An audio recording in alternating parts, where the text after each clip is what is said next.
Najua sauti yako kandi uzihamagaye zirakumva na ukiita zinaweza kuitika. Turagushimye kubw'ijambo ryawe. Tunasema ni asante Baba ya neno lako. Amen. Duhimbaje Imana data wa twese uri mu ijuru udushoboje. Tunashukuru Mungu Baba wetu sote ambaye ametuwezesha kugira ngo tubashe guterana uyu mugoroba ili tuweze kukongamana jioni ya leo. Abangana batya idadi kama hii ni iteka twatewe muri uyu mugoroba. Ni tunuku, ni baraka ambayo tumepata na leo. Ubuntu twagiriwe n'Imana yo mu ijuru, ni neema kutoka kwake Mungu kugira ngo duhazwe nayo muri uyu mugoroba, ili tuweze kupata kushiba kwa sababu yake. Dushimiye abadutekereje kudutumira muri uyu mugoroba cyangwa se muri aya materaniro. Tunashukuru ambao wameweza kufikiria kutualika jioni ya leo. Turashimira abapastori b'itorero. Tunashukuru wachungaji wa kanisa dutumiye twabaye haguhera mu materaniro ya mbere ya mu gitondo, ambao wametualika. Tumekuwa hapa katika ibada asubuhi. Nagize neza, turabanezererewe. Mefanya vyema, tunafurahia. Bundi turashimira korali sauti ya malaika ateguye iki gitaramo, na tunafurahi waimbaji wa sauti ya malaika ambao madamu nanje ndumwe muri bo, na mimi ni mwanamemba wa sauti ya malaika kuko nari umwe mu batangiye iyi korali. Mimi ni baadhi ya wale ambao ni waanzilishi wa kwaya. Rero namwe ndabanezererewe, na nyinyi nawafurahia wandugu. Imana iri mu ijuru ibafashe kandi bakomereze mu buntu bwayo. Mungu wa mbinguni wabariki na endelee kuimarisha katika neema yake. Nishimiye kubana na ministeri ya fire. Nashukuru kwa pamoja na ministry ya fire. Ni umunezero kuri njewe. Ni furaha kwangu. Ntabwo nabivuga mu magambo ngo mbishobore. Siwezi kueleza katika maneno naweze kuweza. Ariko ndashima data wakomeje kubakuza. Bali nashukuru Mungu ameendelea kuwapea kwa na ukomavu. Kugezaho mugeze uyu munsi wa none. Hadi kiwango ambacho umefikia. Nabonye abantu batandukanye. Nimeona watu tofauti. Nishimiye abavandimwe Kimazi na Petit Frere we na sister hariya n'abandi. Kimazi na brother yake na sister. Twabanye mu nkambi y'I Burundi. Tumeishi nao katika kampu huko Burundi. Igihe dutangiriye ministry ya fire nkuko yabivuze twari kumwe yarimo. Tulipoanza fire ministry yeye ni baadhi ya anzilishi. Rero ndakunezererewe ndugu, na kufurahia sana. Natunguwe, ntabwo nari niteguye kubabona hano. Imekuwa kigafla kwangu, sikuwa natarajia kuwaona. Byabaye ibyishimo hejuru y'ibindi byishimo. Imekuwa ni furaha juu ya furaha. Muri Australia ni kure cyane na Amerika. Oceania ama Australia ni mbali na Amerika, ku buryo biba bigoye cyane umuntu kumva ko uzabonana n'uwawe vuba. Ni vugumu kuweza kukutana na mwenzako. Ariko turashima data waduhurije hano hantu. Bali tunashukuru Mungu ambaye ametupatanisha hapa. Imana iri mu ijuru ihabwe icyubahiro kubw'ibyo. Mungu wa mbinguni atukuze kwa ajili ya mambo haya. Ndashimira mwebwe mwese rero. Nashukuru nyote naje kugira ngo tubane kubw'ijambo, ambao umekuja ili tuwe pamoja katika neno. Ndashimira bene data bose bakomeje gunyoterwa n'ijambo ry'Imana. Tunashukuru na ndugu ambao wanaendelea kuwa na kiu kwa sababu ya neno. Twabanye guhera mu cyumweru kindi Gasarani. Kuna wengine ambao tumekuwa katika ibada huko Kasarani last Sunday. Bavuye Kitengera, abandi bava hana, abandi bava Umoja, barambwira ngo baje kumva ijambo ry'Imana Kasarani. Watu ambao wametoka eneo mbalimbali kwa sababu ya kusikiza neno la Mungu. Janejeje umutima wanje cyane. Imekuwa furaha katika moyo wangu. Bishimira data kubw'iyo nyota y'ijambo ryayo. Nashukuru Mungu kwa sababu ya kiu na njaa ya neno la Mungu. Hallelujah. Hallelujah. Nanezerewe cyane kubana na mwarimu Betty. Nimefurahi kuwa na mwalimu Betty. Ni umuntu mwiza. Yeye ni mtu mwema. Afite ibintu byinshi muri Imana yamushizemo. Yeye ana mambo mengi ambayo Mungu ameweka ndani mwake. Nimumwegera ndabizi ko azabigisha byinshi. Mukimkaribia atawafundisha mambo mengi. May God bless you. Mungu akubariki sana.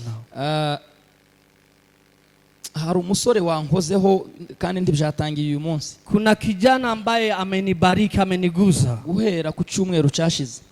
Tangu last Jumapili iliyopita. Hari ukuntu uzuhura n'umuntu, kuna vile ambavyo unakutana na mtu ukumva ko arakominikana n'ibikurimo. Unajihisi kuna vile kuna mvurutano. Ukumva mwahuje rwose. Munakuwa na ile kujaza. Uwo musore yararirimbye ku cyumweru numva ndamukunze bishoboka. Huyo kijana ameimba kanibariki. Uyu munsi yasubiye kandi arankoroga muri njewe. Hata leo amenibariki mara tena. Umusore ngira ngo ni umuyobozi w'indirimbo yo korali ya ba David. Yego. Nimba hari naze natambuke hano. Ndugu simama sana. Simame. Uyu musore mwebwe ntiyabafashije. Kijana huyu na mimi amenibariki sana. Uyu musore afite impano. Ana kipaji, ana karama. Natekereje kumushigikira. Nimekusudia kumbariki, kumunga mkono. Apana uyu munsi gusa. Si ya leo peke yake. Mu mpano ye cyangwa se umamagaro wo kuririmba. Katika mwito wa uimbaji. Natekereje kumubera sponsor. Nimefikiria kumkuwa sponsor wake.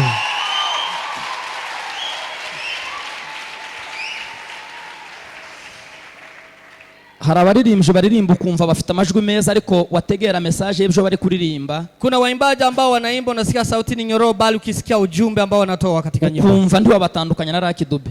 Unapata hawezi kutofautisha na Dube. Ugasanga nyine arimo aririmba ibintu by'ubuzima busanzwe ariko mu izina ry'Imana. Unamsikiza anaimba nyimbo za maisha ya kawaida bali kwa namna ya nyimbo za gospel. Nyine kitwa gospel kubera ko hajemo Imana. Inaitwa gospel kwa sababu kumekuwa Mungu hapo. Ariko wakwinjira neza muri message ukumva ibyo yaririmbye ntaho bitandukaniye n'ibyo Lucky Dube na. Bali ukijaribu kuchunguza ujumbe wa maneno ambayo alikuwa anatamka hakuna tofauti na wala ambao secular. Aririmba na ndugu nyimbo ambazo anaimba n'uburyo aririmbamo na vile ambavyo anaimba hizo nyimbo n'uburyo aterura stage n'amateraniro yose na vile yeye anajua kuwa hapa kwa stage mubonamo umuntu ukomeye. Huyu ni mtu wa ajabu sana. Rero natekereje gushigikira impano. Nimekusudia kuunga mkono hiyo apana by'uyu munsi gusa. Si leo peke yake. Ikintu cyose azatekereza nimba indirimbo yose uzotekereza gusohora n'injo zozo gusohorera. Kwa kila wimbo ambao atafikiria kupeleka studio aweze kuitoa nje mimi nitamsaidia. Nimba zategura ibiterane ahatandukanye byose nzoza ngaramira ikintu cyose gishoboka. Na kama atakuwa anaandaa audience flap auditorium ambapo atahost mambo yake takuwa na msupport. Mbivuze bukeya kubw'impamvu zuko atari byo byatugenje uyu munsi. Nimeongea kidogo kwa sababu sio lengo la kuja hapa siku ya leo. Ariko bizoba cyane. Bali nitatenda sana zaidi. Thank you papa wako. Mungu akubariki sana ndugu. Uri umuntu mwiza cyane. Wewe ni mtu mzuri sana. Reka tuganire ijambo. Tuingie kwenye neno. Ndimukugira ikibazo cy'umwanya. Huwa napata shida muda. Kandi ntaco twohindura ngo umwanya ureke kugenda. Na hatuwezi kubadilisha ili muda ukose kuyoyoma. Tugomba kuwukoresha uko ungana. Lazima tutumie vile ulivyo. Beti yavuze amagambo meza ntari buze gusubiramo. Beti amezungumza mambo mazuri ambayo sitakuja kurudilia tena. Mwamutegereye seba? Mumemsikiza. Abamutegereye bazamura ibiganza. Ambao wamemfuata wainue mikono. Yatubwiye ngo inkuge ametuambia ya kwamba safina yakinzwe n'Imana ubwayo. Mungu ndiye ambaye maifunga. Nta muntu woyikingura. Hakuna mtu ambaye anaweza kuifungua. Ako kantu kararemereye. Jambo hilo ni nzito sana. Hari abantu bakigenda n'ubwoba bw'ubuzima muno bateraniye hano. Kuna watu wengine ambao wanatembea na hofu katika maisha yao. Hari abagifite ubwoba bumva ko agakiza kajegajega bitewe nabo cyangwa nabandi. Kuna wale ambao wanafikiria okovu wao bado unatingika. Uri abwara ubutumwa bwawe nimba urimo hano. Huo ulikuwa ni ujumbe, ni message ambayo imewakujia. Hallelujah. Amen.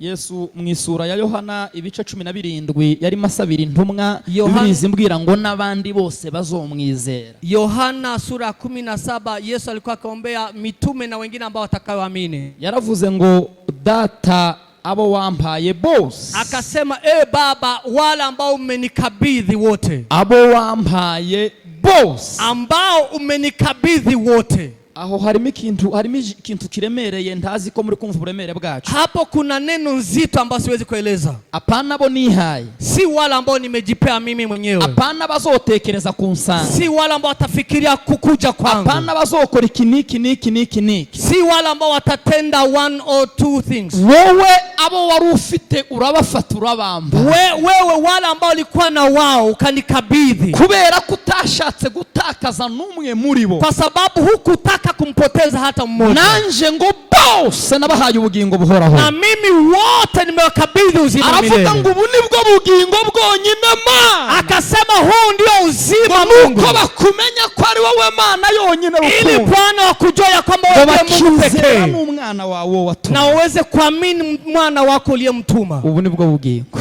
Hiyo ndio uzima. Ubugingo ntabwo ari ikintu. Uzima sio kitu. Ubugingo ni umuntu. Uzima ni mtu. Agakiza si ikintu. Okovu sio kitu. Agakiza ni umuntu. Okovu ni mtu. Ukuri si uburyo ibintu bivuzwemo cyangwa bikozwemo. Ukweli sio vile vitu vimeumbika. Ukuri ni umuntu. Ukweli ni mtu. Ubugingo ntabwo ari ahantu. Uhaya mauzima milele si pahali. Ubugingo ni umuntu. Uzima milele ni mtu. Kandi uwo muntu ni Kristo Yesu. Na huyo mtu ni Yesu Kristo. Niduteranyije uyu munsi wa none. Ndiye ambaye ametufanya tuko kama ni twahamagariwe kuvuga kugeza ku mpera z'isi. Ndiye ambaye tumeitwa ili tumtangaze hadi mwisho wa dunia. Yesu nimugende mu mahanga yo. Yesu akawaambia enendeni duniani pote. Muvuge ubutumwa ngo muhereye Yerusalemu. Mutangaze injili tangia Yerusalemu. Samaria ndetse no kugera ku mpera z'isi. Yudea Samaria hadi mwisho wa dunia. uwo nibwo butumwa twaha. Huyo ndiye okovu ama ujumbe tumepewa. Hallelujah. Hallelujah. Hallelujah. Hallelujah. Bwana sifiwe. Amen. Hallelujah. Hallelujah. Yabivuze neza. Amesema wazi vyema ya kwamba ntabwo aricyo kigwa nateguye ariko ndagikomerezaho. Sio fundisho ambalo nimeandaa bali nitaendeleza. Ni ukuri ku ijambo ry'Imana. Ni ukweli kwa neno la Mungu. Nta muntu uzaja mu ijuru aturutse hano mwese. Hakuna yule ambaye ataenda mbinguni akitoka hapa duniani. Amen. Amen. Reka mbabaze, ubwami n'umwami ni iki kinini? Acha niwaulize, ufalme na mfalme kipi kikubwa? Ubwami n'umwami ni iki kinini? Ufalme na mfalme ni nani mkubwa? Aha. Ahari umwami hari ubwami. Ambapo kuna mfalme kuna ufalme. Yego. Ni yes. Ahari ubwami hari umwami hari ubwami. Ambapo kuna mfalme kuna ufalme. None se kuki twizera ko dufite umwami ariko tukaba tubayeho tuzi ko turi gukorera ubwami? Kwa nini tunajua kwamba tuna mfalme bali tunaendelea kuishi maisha kutumikia ufalme? Reka gukorera ubwami nako ngasigure hari gukorera mu buryo bubiri. Kuna kutenda kwa namna mbili. Ntabwo mvuga gukorera ubwami nk'umwana w'ubwami uri musavinga ubwami bwawe. Sisemi kutumikia ufalme kama mtoto ambao katika ufalme. Ibyo biradukwiriye gukorera ubwami. Inatupasa kufanya kazi katika ufalme. Gukorera ubwami ndavuga gukora kugira ngo uhabwe ubwami cyangwa uzinjizwe mu bwami. Mimi nasema kutumikia ufalme ili utende kazi ndiposa uingie katika ufalme. Icyo cyatandukanye. Jambo hilo ni tofauti. Twizera ko dufite umwami muri twe. Tunaamini ya kwamba tuna mfalme. Ariko tuzi ko turimo dukora kugira ngo turebe ko tuzoja mu bwami. Bali wengine wanajua kwamba wanangangana ili waingie katika ufalme. Yego. Ni hivyo. Niko bimeze.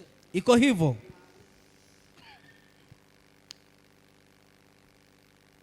Ndakomeza ikigwa natangije mu gitondo. Nitaendelea na mafundisho ambayo nimeanza asubuhi. Kivuga ngo Yesu umuzute.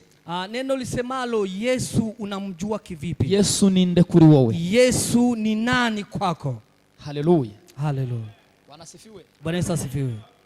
Yesu hari ahantu yaciye umugani mu gitabo cya Matayo ibice 25. Kuna pahala ambapo Yesu ametoa hadithi. Avuga umugani w'abagaragu w'abantu batatu basigiwe itaranto bazisigiwe na sebuja. Akasema hadithi ya watu wameachiwa talanta ambao walikuwa wameachiwa na bwana wao. Uzabisoma mu gitabo cya Matayo 25 guhera ku murongo wa 14 ugakomeza. Matayo 25:14 hapo kiendeleza. Abo bantu ngo yafashe umwe amuhereza itaranto zitanu. Amechukua mmoja akampea talanta 5. Afata undi amuha itaranto 2. Na mwingine akampea talanta ambazo ni 2. Undi amuhereza itaranto 1. Mwingine akampea talanta 1. Kandi birizimbwira ngo bose abahereza bitewe nuko bari. Na Biblia inasema akawapea kulingana na vile walivyo. Haleluya. Haleluya.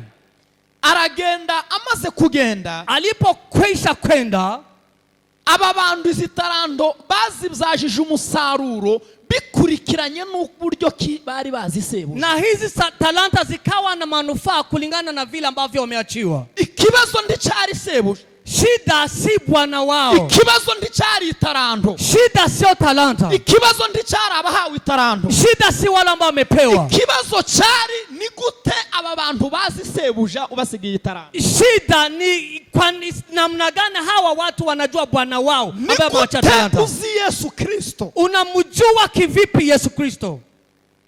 Haleluya. Amen. Bwana sifiwe. Haleluya. Biblia zimbwira ngo uyu wa 5 azibjazamo izindi 5 z'ibicumi. Biblia inasema huyu ambaye ameachiwa 5 akaweza kumultiply zikawa 10. Uyu wa 2 azibjazamo izindi. Huyu wa 2 akaweza kuziongeza. Uyu wimwe. Huyu ambaye ameachiwa 1 ari gitangaza cy'umugabo. Alikuwa ni ajabu. Yari afite uburyo butatu azimo sebuja butangaje. Alikuwa na namna 3 alikuwa akimjua bwana wake.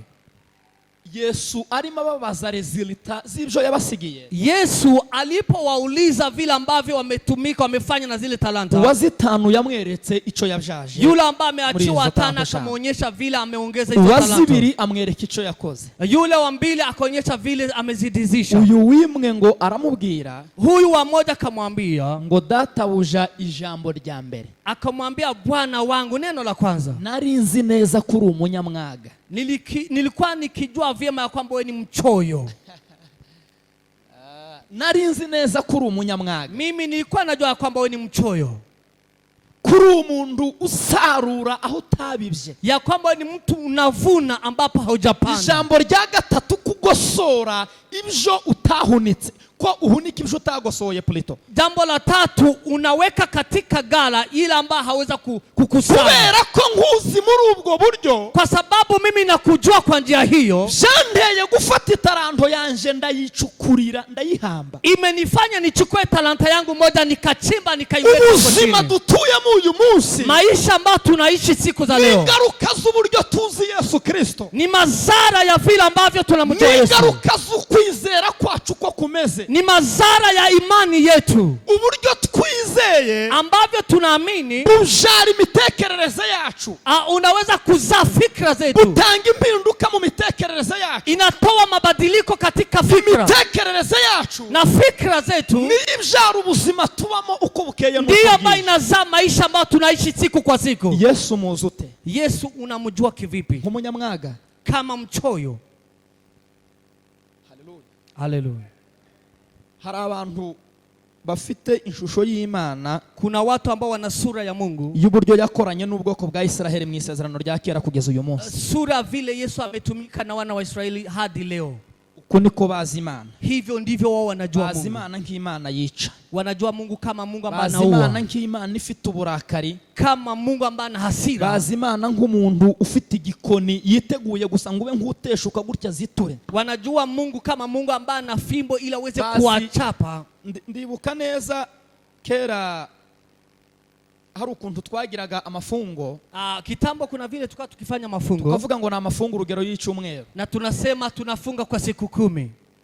Bakatubwira ngo umuntu uri bwibeshe akagira kanta koza mu kanwa, na wanatuambia mtu ambaye atasubutu kuweka kitu katika kinywa, ibitangaza biri bumubeho, ajabu itatendeka kwake.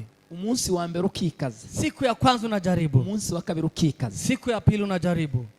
Tuhaye ubikoreraga ku buryo umuzi, hautendi kwa sababu unamjua Mungu, kuramukorera kuri izo kondisyo z'uburyo wamubwiwe, bali wewe unatenda kwa sababu ya masharti ya vile ambavyo umeambiwa. Umunsi wa gatatu byamara kugukomerana, siku ya tatu ikiwa mzigo kwako. Ivyo n'ubuzima nje nabayemo n'abandi benshi hano mwabayemo n'abandi wenda bakiri mu uyu munsi. Mimi hayo ni maisha ambayo nimeishi hata na wengine hapa. Ukabwira abanyu ngo ndakenewe mu rugo hari akantu ngiye gukemura, na wengine wanaanza kudanganya, wananihitaji nyumbani, acha niende. Wagera mu rugo ugasanga umuhumura ibitangaza byabaye, na ukifika nyumbani aroma ya chakula inakupika.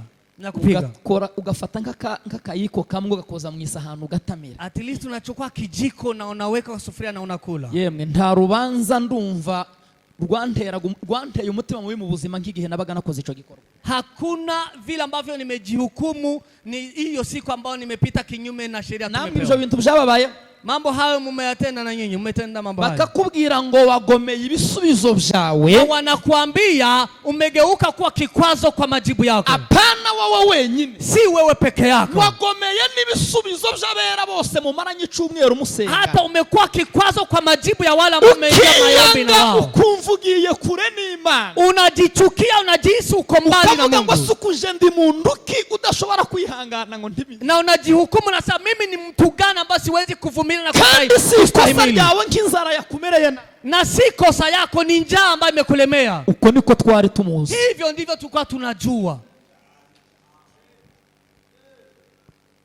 Uko niko twari, hivyo ndivyo tulikuwa. N'uyu munsi wenda ni kumuzi, hata wengine wanajua Mungu hivyo, ariko nakuzaniye amakuru meza, lakini nimekuletea habari njema.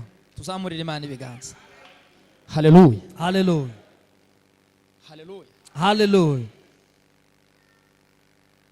Hari abafite ishusho y'Imana muri bo kugeza uyu munsi gutyo. Kuna watu wengine ambao wana sura ya Mungu ambayo iko kama hivyo. Ndahishura ndaganira Yesu Kristo nk'Imana, nitajaribu kuzungumza Kristo kama Mungu, nongere muvuge nk'umuntu, na nimzungumze kama mwanadamu ama mtu. Tuze gusozereza nk'umuhuza w'abantu ni, na tukuje kutamatisha tukisema Yesu akiwa mpatanishi wa Mungu, watu na Mungu. Ni ikigwa kirekire nje nigisha byibuze nk'amezi 3 basi, ari ikigwa ntanga buri cyumweru. Hiyo ni funzo naweza kufundisha kwa miezi 3, ariko ndasummarizing bukeya, nitajaribu kufupisha kugira ngo tuze gutaha tuzi ngo si uyu munsi Yesu kuko twari tumuzi ni kwari, ndipo afadhali tuwe na kuelewa vile ambavyo tukao tukijua Mungu ndivyo alivyo. Tuzamurira Imana ibiganza, tuweze kumtukuza. Haleluya, haleluya, wanasifiwe. Imani shime. Nagaza numva kera duteranye, awali nilikuwa nikisikia tukikusanyika kama tukiungamana, kumva pastori w'ikanisa cyangwa mwarimu w'ikanisa, unasikia mchungaji wa kanisa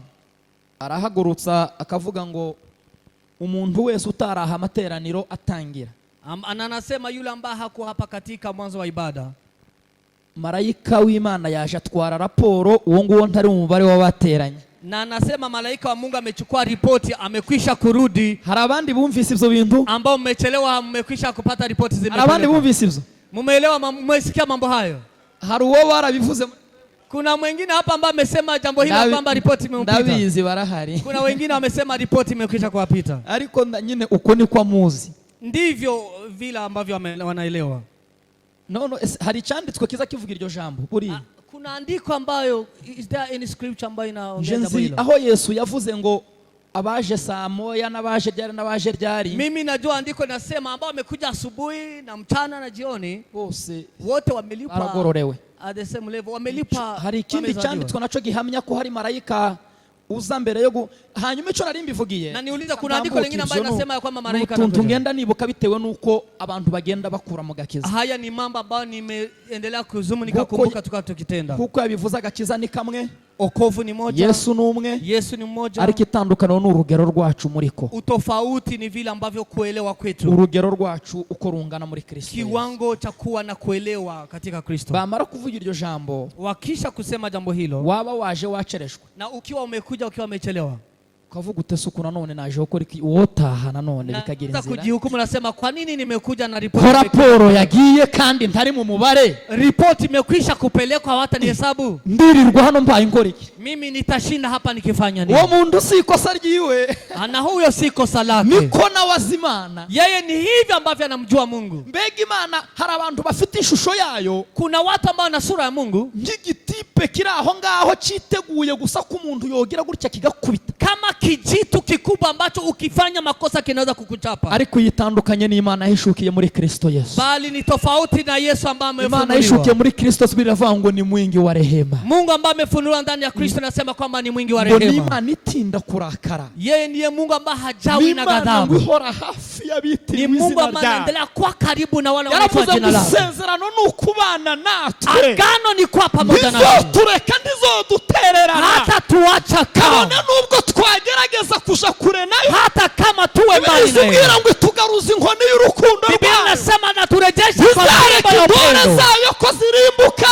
Yeye hata kubali tena tuangamie. Nubwo intungane yayo yagwa 770. Hata kama mwenye haki angaike 7 mara 70. Kandi mubyutse. Mungu atamwamsha mara tena. Tuzasubizwamo imbaraga kandi tutaweza kuongezewa nguvu. Huyo ndiye Mungu ambaye amefunuliwa ndani ya Kristo. Ni Mungu kama mzazi ambaye anatupenda. Twingingira mu mwana wayo Kristo Yesu. Ni Mungu ambaye tusinda ndani ya Kristo Yesu. Twe kuja kure nayo. Ili tusiende mbali naye. Kwa sababu furaha yake ngo nukubana n'umuntu ibihe byose. Ni kuishi na mwana wake siku za milele. Yewe wa mana wihishuka muri Kristo Yesu. Mungu uweza kufunuliwa ndani ya Yesu Kristo. Tutaramanya nawe uyu mugoro. Tumeweza kukongamana pamoja na Jehova leo. Haleluya, haleluya. Haleluya. Tuzamura ibiganza. Tumutukuze Mungu. Haleluya. Haleluya. Tuzamura ibiganza aho turi kumwe turebe ko turi kumwe. Tuinue mikono kwa ishara kumtukuza.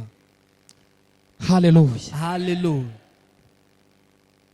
Bwana sifiwe. Yesu ashimwe. Iyo wamenye nabi, ukijua vibaya, ubaho nabi. Unaishi vibaya. Amen. Amen. Paulo haraho icyababaje Paulo. Huzuni wa Paulo. Icyababazaga Paulo. Huzuni wa Paulo. Ambacho kimeweza kumhuzunisha. Amen. Amen. Icyamubabazaga ku bwoko bwabo. Ambacho kingeweza kumhuzunisha kwa taifa lake. Si uko batakundaga Imana. Si ya kwamba batakundaga Imana. Ya kwamba hawajampenda Mungu. Na ubwiwe mbere yuko hamagarwa. Naye pekee kabla aitwe. Si uko atakundaga Imana. Si ya kwamba hajampenda Mungu. Paulo afite ibintu byinshi bibi yakoze. Paulo kuna yale mabamba ametenda. Ubwo ndavuga Sauli. Nasema Sauli. Abikora kandi aziko ari kubikora mu buryo bw'ishaka ryo kurwanirira Imana. Akatenda akijua ya kwamba anampigania Mungu. niyo mpamvu yanditse aravuga ngo ngira gahinda ngo mbabara iteka ngo mbabazwa na bene data. Ndio sababu amesema kwamba nalia na nina huzuni kwa sababu ya taifa langu. Kuko ngo mbona bafite ishaka ryinshi n'urukundo rwinshi rwo gukunda Imana. Kwa sababu wana zeal, wana hiyo kumtaka kumjua Mungu. Aravuga ngo ariko ikibazo. Akasema lakini shida. Ngo bafite ishaka ritari mu ubwenge. Wana zeal amba haitoki katika bafite ishaka ridafite ubumenyi ryo kumenya uwo Kristo. They have a zeal without the knowledge. Hallelujah. Hallelujah. Bwana sifiwe. Hallelujah. Bwana sifiwe. Hallelujah.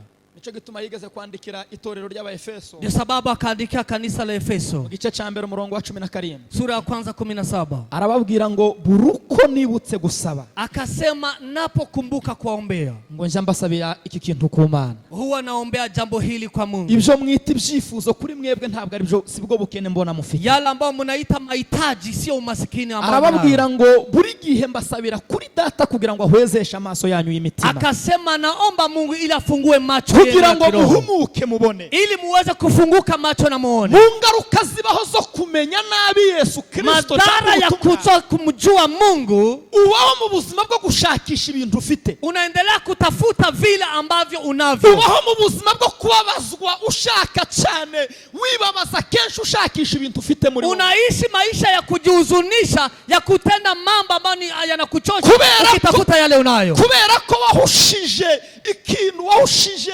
impamvu ya nyayo. Kwa sababu umekosa kujua jambo haswa. Paulo arababwira ngo buruko mbasabiye iteka. Paulo akasema ninapowaombea. Sabira data kugira ngo ahwezeshe amaso yanyu y'imitima. Naomba Mungu ili afungue macho yenu kugira ngo mubashe kubona.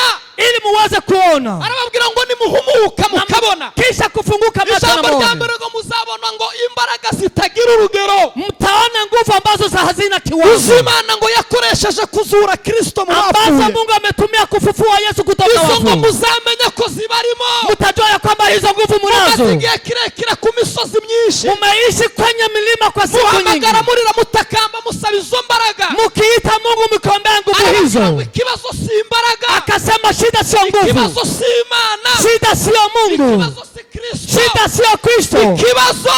Shida. Timuraga hwezuka. Hamujawahi funguka macho.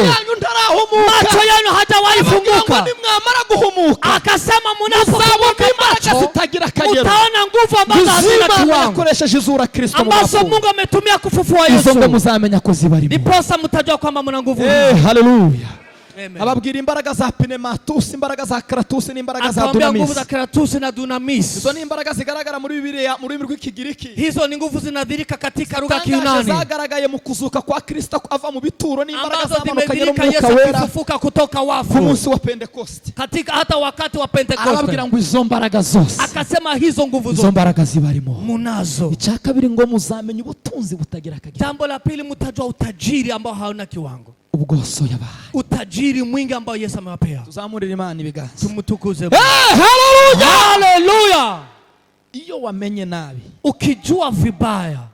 Ubaho nabi. Unaishi vibaya. Ubaho mu buzima bwo gushakisha ibyo ufite. Unaishi maisha kutafuta vile unavyo. Ubaho mu buzima bwo kuririra icyo ufite. Unaishi maisha ya kulilia kile ambacho umepossess uko nacho. Ukikorera imitwaro watuwe. Unaanza kujitwika mizigo ambazo ameweza kuondolea. Yewe ndiwikorera yawe gusa. Na wewe haujajitwika mizigo yako pekee. Ahubwo ukayikorerana n'iyabandi bose. Na unajitwika hata mizigo ya wengine. Muja mubumva se? Munasikiza vitu hizo. Nategera umuvuga butumwa umwe hantu. Kuna mhubiri ambao nimesikiza pahali. Avuga ngo amaze ngo imyaka nimba ari 70 ingahe ngo ataraseka atarishima n'umunsi n'umwe. Yeye akasema ameishi miaka mingi bila hata kutabasama ama kucheka. Namutegerereye hano Nairobi yari Mugitaramo mwese mwaramwumvise bari hano ngira. Hapa Nairobi akiwa Nairobi. Aravuga ngo amaze imyaka 40 ngo ataraseka ngo canga ngo yishime n'umunsi umwe mu buzima. Akasema kwamba na miaka mingi hata kuwa na tabasama ama kucheka. Ngo kubera ibyaha by'ubwoko bwe. Eti kwa sababu ya dhambi ya taifa lake. Mbega ubujiji we. Ujinga mtupu. Numara se ubyikorere. Na utajitwika dhambi hizo. Ubibabarire se. Na usamehe dhambi hizo. Uri umuhuza se w'abantu n'Imana. Wewe ni mpatanishi wa watu na Mungu. Ufite yiherore muri ibyo ngibyo. Una kazi gani katika mambo hayo kuondoa dhambi? Iyo tuwamenye nabi. Ukijua vibaya. ubaho mu buzima bubi, unaishi maisha mabaya, wikorera imitwaro watuwe ubwawe, unajitwika mizigo ambao wamekuondoa, ni y'abandi bose, na unajitwika hata mizigo ya wengine. Yesu Kristo muzute. Mungu unamjua, Yesu Kristo unamjua kivipi? Haleluya. Haleluya. Bwana asifiwe sana. Reka ninjire mu kigwa cy'uyu munsi kubera acha ninge katika fundisho ya siku leo, umwanya mutoya dufite, kwa sababu ya muda mfupi tunao. Yesu Kristo juru n'ibiri mu isi byose ni Mungu muumba ambaye ameumba mbingu na nchi na vilivyomo. Amadini menshi atandukanye ku isi na madini tofauti duniani afite ukuntu asobanura Yesu ariko bitandukanye no kuri kwa Biblia. Yana vile ambavyo yanaeleza Yesu ambao ni tofauti na Biblia. Naganiriye n'abatemwe de Jehova, nimezungumza nao mashahidi ya Jehova, bambwira ibintu bamwe muri sinzi nimba ariko ngira ngo niyo myizerere ya benshi muri bo ni ku idini ryabo rimeze ryizera Yesu. Nafikiri hiyo ndio imani, wanaamini hivyo. Bambwira ibintu birantangaza, wakaniambia mambo yakanistajabu. Barambwira ngo Yesu Kristo, wakaniambia ya kwamba Yesu Kristo wibo bizera ko ari ikiremwa, eti ya kwamba wanaamini ni kiumbe cyaremwe n'Imana Data ambacho kimeumbwa na Baba Mungu mu myaka billions myinshi yatambutse, kwa miaka bilioni ambayo imepita, kandi ngo akaba umumarayika mukuru hejuru ya Mikaeli, na wanasema yeye ni malaika mkuu kuliko Mikaeli, ndetse ngo akaba yari ngo akaba ngo yari umuvandimwe wa Lucifer mu buryo bw'umwuka, na wao wakasema alikuwa ni ndugu ya Lucifer. Nganira n'abitwa aba Mammons na Mammons wengine tukaungana wao. Mammons hano barahaba? Kuna Mammons hapa. Muzi idini ry'abantu bitwa Mammons? Kuna hiyo dini inaitwa Mammons. Ibo bavuga ko Yesu ngo yabyawe, wao wanasema Yesu amezaliwa, ngo ko ari ikiremwa cy'umwuka, ya kwamba ni kiumbe ambacho ni cha kiroho, ngo cyabyawe na Data wo mu ijuru, ambacho Mungu wa mbinguni ndiye ambaye amekizaa, ngo abyarana n'umugore wo Imana, ngo ibyarana n'umugore wo mu ijuru, eti na Mungu akazaa na bibi yake wa mbinguni, kandi ngo ni umuvandimwe wa Lucifer, umuvandimwe wa Lucifer akiri mu ijuru. Na wao wanasema kwamba alikuwa ni ndugu ya Lucifer huko mbinguni. Amadini menshi afite ukuntu agenda asobanura Yesu mu buryo butandukanye. Madini mengi yanakueleza tofauti kuhusu Kristo, ndetse n'idini ryitwa Christianity, hata na dini nyingine ambayo ni Christianity. So Christianity rimwe na rimwe nayo ihinduka idini, murabizi? Mnajua Christianity muzi ko nayo rimwe na rimwe ihinduka idini? Mnajua Christianity pia inageuka kuwa dini? Murabizi ko naryo ari idini? Mnajua Christianity it is a denomination of a religion. Ibyo reka tubitambuke nta mwanya dufite ko byinjiramo. Hata tupite kwa sababu hatuna muda. Benshi nabo baba Kristo, wengi ambao pia ni wa Kristo, ubu nyine no bwira umuntu muno ngo nansobanurire Yesu Kristo. Ukiambia mtu akueleze Kristo, abenshi muno mwotanga ibisobanuro definition nyinshi zitandukanye kandi muvuga ko mufite kwizera kumwe. Wengi hapa mnaweza kutoa kueleza ambao ni tofauti na imani yenu ni moja. Harabazi Yesu nk'umwana w'Imana. Kuna wengine hapa mnajua Yesu kama mwana wa Mungu. Bazi ko Yesu ahangaha nk'umwana w'Imana. Wengine wanajua Yesu ako hapa kama mwana wa Mungu. Ni Imana ikaba ahangaha nyine nk'Imana umuremyi. Na Mungu ako hapa kama Mungu. Wengine si hivyo. Siko benshi bamwe babizi. Eti wengi ni hivyo. Eke gukoresha benshi wenda kuko ntabizi, bamwe niko babizi. Sijui wamoja, baadhi yetu wamoja wanakuelewa hivyo. Haleluya. Amen. Ndabasobanurira Yesu Kristo nk'Imana. Nitawaeleza Yesu Kristo kama Mungu. Twongere tuvuge bukeya Yesu Kristo nk'umuntu. Na tuseme Yesu Kristo kama mwanadamu. Nituza kurangiza aho ngaho, na tukimaliza hapo, twebwe turaza kwibura. Sisi tutakuja kushift kuhama. Turibura. Tutajikosa, I mean. Ariko haraho turibuze kuyisanga. Bali kuna kwingine ambapo tutajipata. Haleluya. Amen. Haleluya. Amen. Yesu nk'Imana, Yesu Kristo kama Mungu, Yesu nk'umuntu. Yesu Kristo kama mtu. Umuntu yibure. Na mtu ajikose. Ariko haraho buze kuyisanga. Bali apatikane pali kwingine. Turacari kumwe, tuzamura ibiganza yemwe. Tu pamoja. Haleluya. Haleluya. Panasifiwe. Imana, Mungu, mu mategeko ya Mose, katika torati za Musa, havuga Imana imwe rukumbi. Wanasema Mungu mmoja pekee.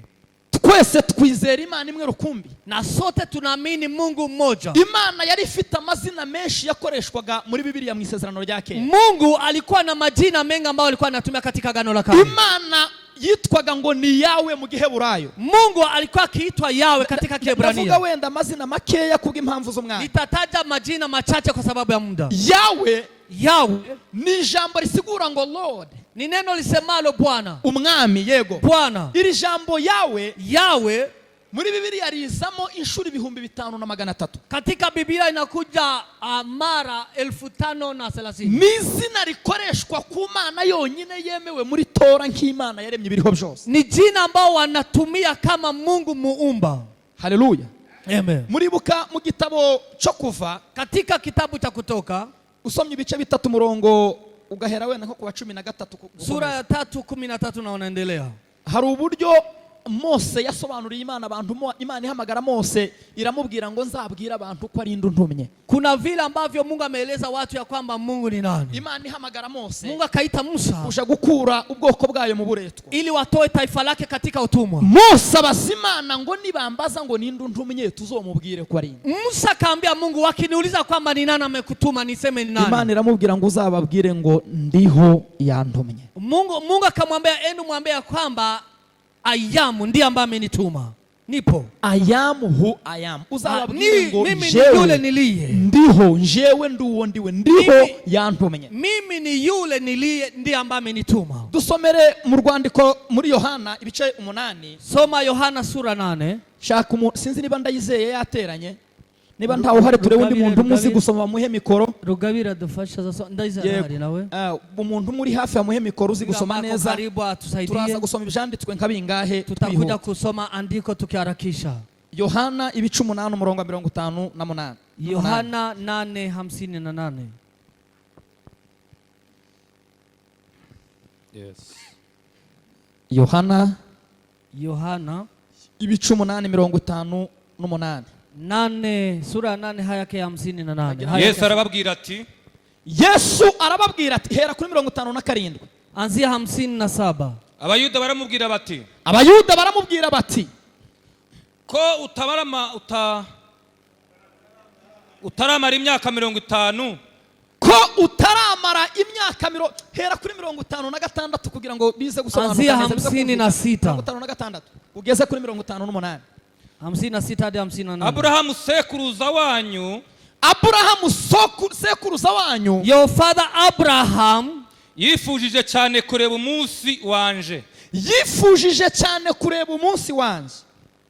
Kandi awubonye aranezerwa. Kandi abonye uwo munsi wanje agira gute? Nalipoona hiyo siku yangu akafurahi. Yesu atangiye kubasobanurira uburyo ki yabayeho mbere ya Ibrahimu. Yesu akaanza kueleza vile alikuweko kabla Abraham. Birataga Abrahamu cyane. Walikuwa wakijigamba kwa sababu ya Abraham. Kuburyo bumvaga ko nta wundi muntu ushobora kuba akomeye imbere yabo hejuru ya Abraham. Walikuwa wakijisa kwamba hakuna mtu mwingine mkubwa kuliko Abraham. Arababwira ngo uwo Abrahamu sekuruza wanyu muvuga. Akasema Abraham ambaye ni babu wenu. Myaka yose y'ubuzima yabayeho yifuza kubona umunsi wanjye. Myaka yake yote ametamani kuniona.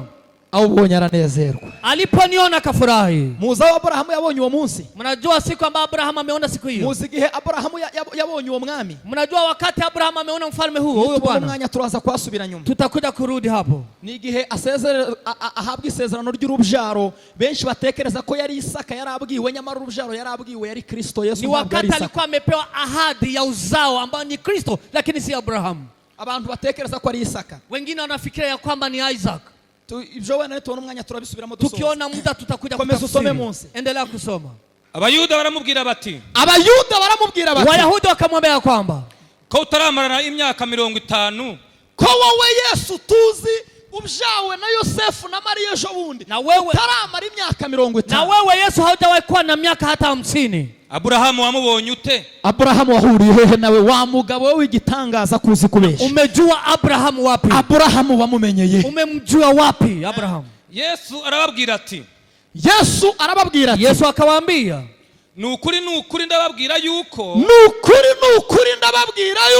akasema hakika nawaambia ya kwamba Abraham ataravuka ndiho. Abraham ataravuka ndiki. Kabla Abraham aweko mimi nilipo. Abraham ataravuka ndiki. Kabla Abraham aweko mimi ni nini? Imana ibwira Mose ngo uzababwira ngo ninde wantumye. Mungu akaambia Musa uambie kwamba nani amenituma. Ndiho yantumye. I am, he sent me. Yesu ashatse guhumura abayuda maso. Yesu akakusudia kuwafungua macho Wayahudi. Kuwatumaga Mose yariwe. Kama ya kwamba ni alikuwa akimtuma Musa. Arababwira ngo sogokuruza wanyu Abraham atarabaho. Akaambia babu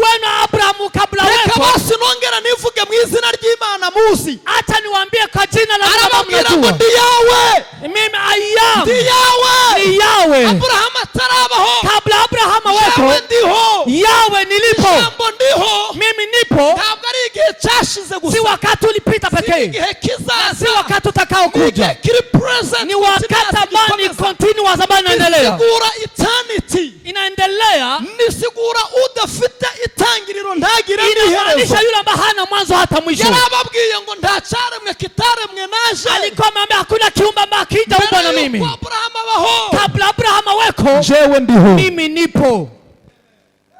Hallelujah, hallelujah, hallelujah, hallelujah. Reka ico tugitambuke, acha tupita. Ijambo yawe mu Kigiriki bisigura ngo ni curious. Yawe katika Kiyunani bisigura mwami, ambaye inamaanisha Bwana. Abakera bari kwandika bazabisoma mu urwandiko rw'Abaroma ibice 19, Warumi 19, Abakorinto ba mbere 12:3, Abakorinto wa kwanza 12:3, n'Abafilipi 2:5, na Filipi 2:5. Bazasoma uryo ki Yesu yagiye agaragara muri aya mazina yitwa mwami, ambavyo Kristo amedhirika akiitwa Bwana. Bwana gusa nk'icyanditswe kimwe kugira ngo twihute. Acha tusome andiko moja ndiposa tuendelee. Soma Abafilipi ibice 2:5 ugeze kuwa 11. 2:5. Abafilipi 2:5. Wafilipi mlango wake wa pili na haya yake ya 5. Mugire wa mutima wari muri Kristo Yesu. Mugire wa mutima wari muri Kristo Yesu. Iweni na moyo kama yule wa Kristo Yesu. Uwo nubwo yabanje kugira kamero k'Imana. Uwo nguwo nubwo yabanje kugira gute? Hata kama huyo alikuwa na nini? Yabanje kugira gute? Amewahi kuwa na nini? Alikuwa na nini? Akamero k'Imana nubwo yari Imana, alikuwa ni Mungu. Tiyatekereje yuko guhwana n'Imana. Ndiyatekereje yuko guhwana n'Imana. Hakufikiria kuendelea kuitwa mama akuwa Mungu. Ari ikintu cyo kugundirwa. Kwari ikintu cyo kugundirwa. Ya kwamba nikitu anaendelea kukaa nayo.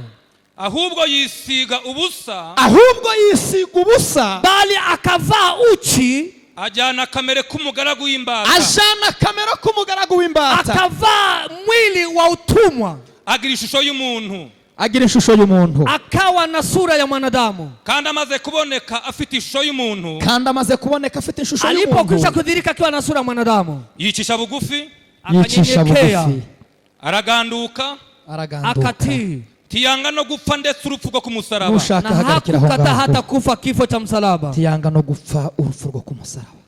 Amen. Amen. Ijambo rya kabiri Imana yonyine yakagombye kwitwa yarizwe mu isezerano rya kera mu gihe cy'Abayuda ni ijambo Elohim. Jina ambalo Mungu ambaye alikuwa akiitwa ni Elohim. Amen. Amen. Elohim ni ijambo naryo rigaruka muri Bibiliya y'isezerano, muri Bibiliya inshuro 2257. 1200 inshuro 2570 mara 2000 na zaidi. Uzasangamo ijambo Elohim mu isezerano rya kera. Utapata jina Elohim katika Elohim bisigura ngo strong one. Elohim inamaanisha yule ambaye ni mwenye nguvu. Mighty one. Mtu ambaye ni mwenye nguvu. Mwenye mbaraga. Mwenye nguvu. Hallelujah. Hallelujah. Kandi Elohim iyo urebye muri dictionnaire y'Igiheburayo, ukisoma katika kamusi ya Kiebrania, ni ijambo riri mu bwinshi. Ni jina ambalo liko katika wingi. Ubuke bwayo ni Elohi. Uchache ni Elohi. Elohi. Iyo bibaye byinshi nibyo Igiheburayo bakoresha Elohim. Ikiwa mingi ndio wanasema Elohim ni plural. Uribuka ko Yesu ku musaraba asenga aresenga shavuze ngo Elohi. Katika msalaba Yesu ametumia Elohi. Yarimo ahamagara data nkase Imana nka Elohim, alikuwa akiita Mungu kama baba, mtu pekee mmoja. Ariko iyo somye itangiriro rimwe bali mwanzo moja yakora ijambo Elohi. Hawatumii neno Elohi, bakoresha ijambo Elohim. Wanatumia neno Elohim. Hazavuga ngo mbere na mbere, wanasema hapo mwanzo Imana irema isi n'ijuru, Mungu akaumba mbingu na nchi. Bakoresha ijambo Elohim. Wanatumia Elohim bisigura ngo yari Imana imwe, ambaye inamaanisha ni Mungu pekee, ariko kandi igomba gukora muri ofisi zitatu, ambaye anastahili kufanya katika ofisi tatu. Imana Data, Mungu Baba kurema, katika kuumba, Kristo Yesu mu gucungura abantu, katika ukombozi wa wanadamu, Mwuka Wera mu kubana n'abantu mu buzima bwo mwisi, hata Roho Mtakatifu katika kuishi na wanadamu. Rero iri jambo Elohim bisigura ngo ni Imana y'inyembaraga, inamaanisha ni Mungu mwenye nguvu. Hallelujah. Elohim. Iri jambo ni jambo ryakoreshwaga ku Mana gusa. Hili ni neno alikuwa anatumia kwa Mungu pekee. Reka tusome muri Yesaya. Tusome katika Yesaya ibice 9 umurongo wa 6. 9 haya yake ya 6. Yesaya ibice 9 umurongo wa 6. Isaiah chapter 9 verse 6. Yesaya ibice 9 umurongo wa 6. Yes. Ivuka rya Yesu.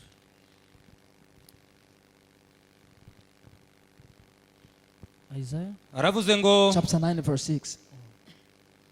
Gutegeka kwe n'amahoro. Tangira kuri 5. Anzia 5. Nuko umwana yatuvukiye. Nuko umwana uyu ninde Esaya yari mahanura nda.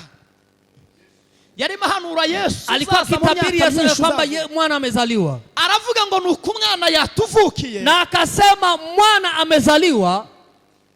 Duhawe umwana w'umuhungu. Duhawe umwana w'umuhungu. Tumepata mtoto wa kiume.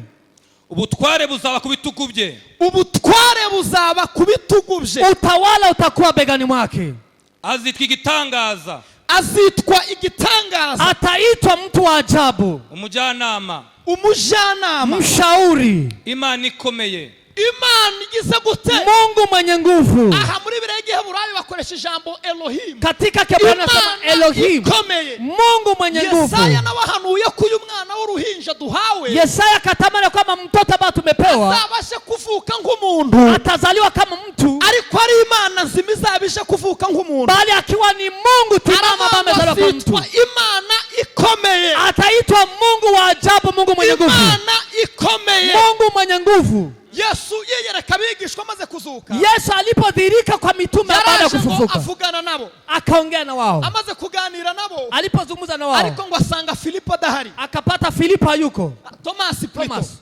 Asanze Thomas adahari. Alipopata Thomas hayuko. Thomas araza. Thomas akakuja. Abantu intumwa zindi zimutekerereza makuru y'ibyabaye. Na mitume wakamwambia habari. Baramubwira ngo Yesu ga yatubonekeye. Wakamwambia kwamba Yesu amejitokeza kwetu. Thomas arababwira ngo ibyo bamuvuga sinobyo. Thomas akasema siwezi kuamini mambo hayo. Ndamubonye ngo mwikorere mu biganza. Bila kumwona na kumugusa.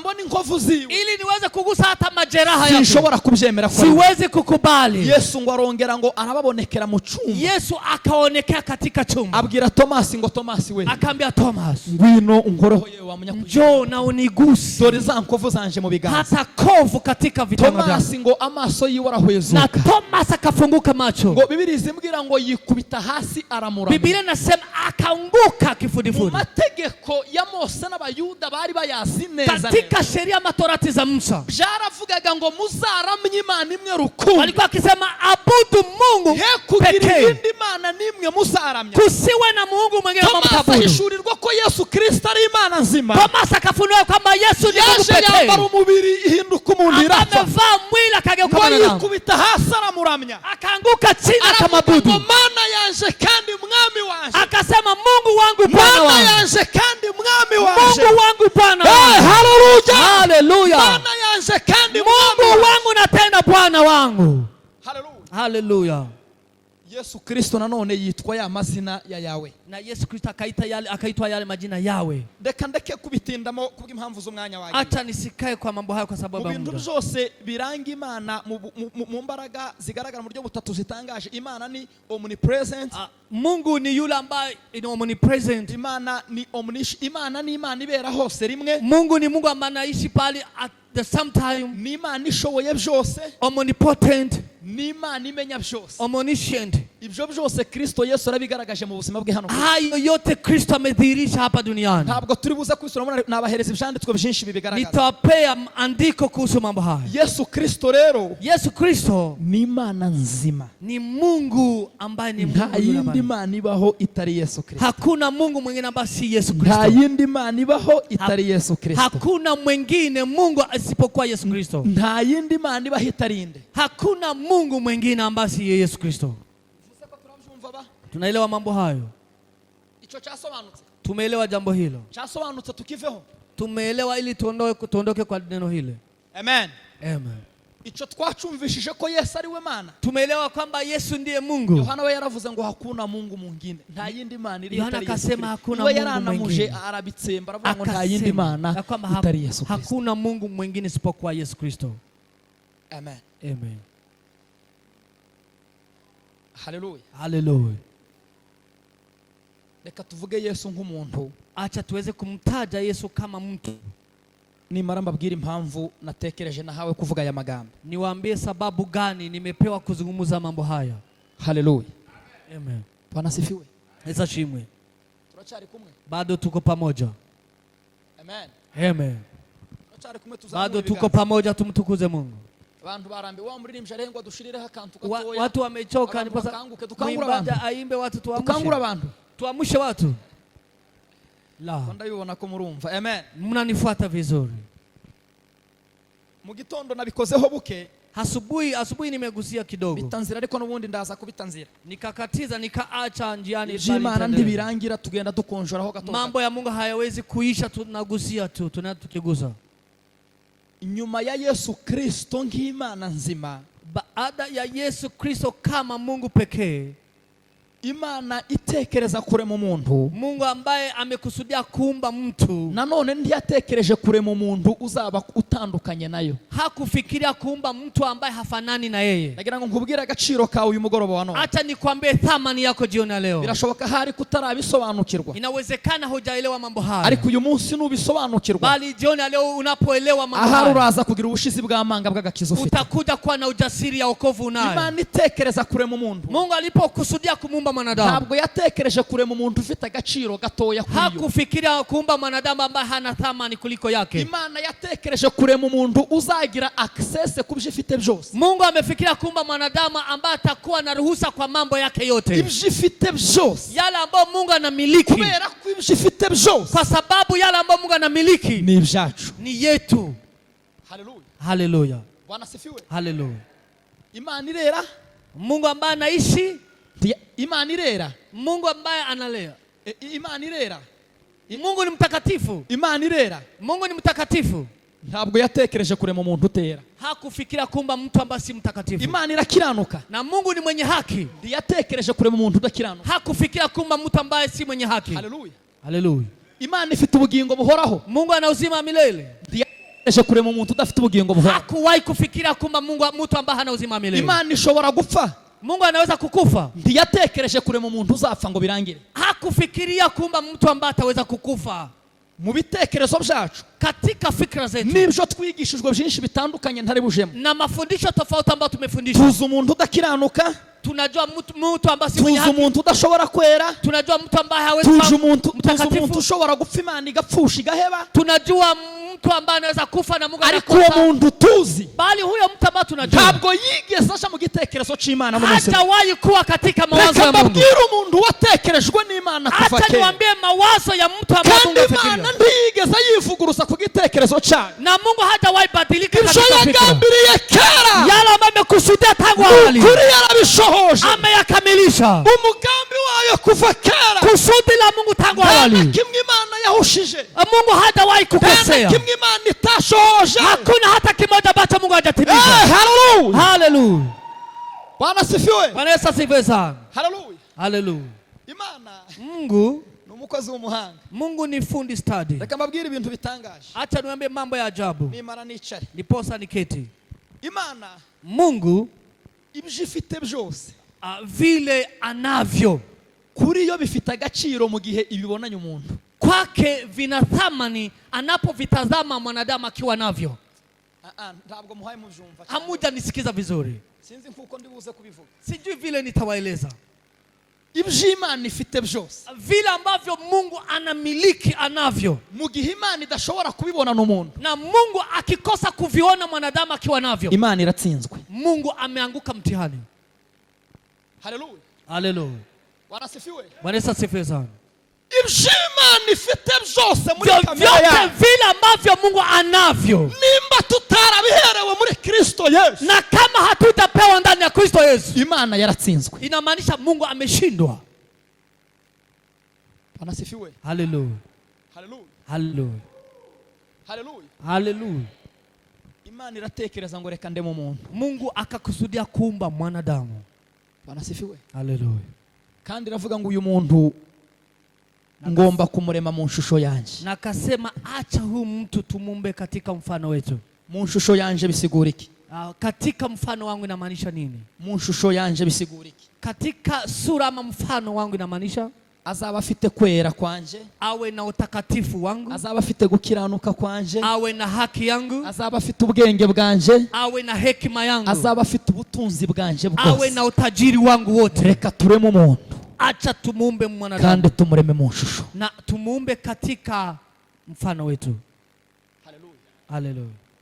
Hallelujah. Hallelujah. Hallelujah. Hallelujah. Nguyu munsi uwitwa Kristo Yesu yatekerejwe. Huyu ndio yule ambaye Kristo Yesu amefikiria. Uyu ni wo munsi uwitwa Kristo Yesu yatekerejwe. Huyu ndio siku, uwo munsi ni wo munsi Kristo Yesu yatekerejwe. Hiyo siku ndio siku wamefikiria kuhusu Kristo, kuumba Kristo.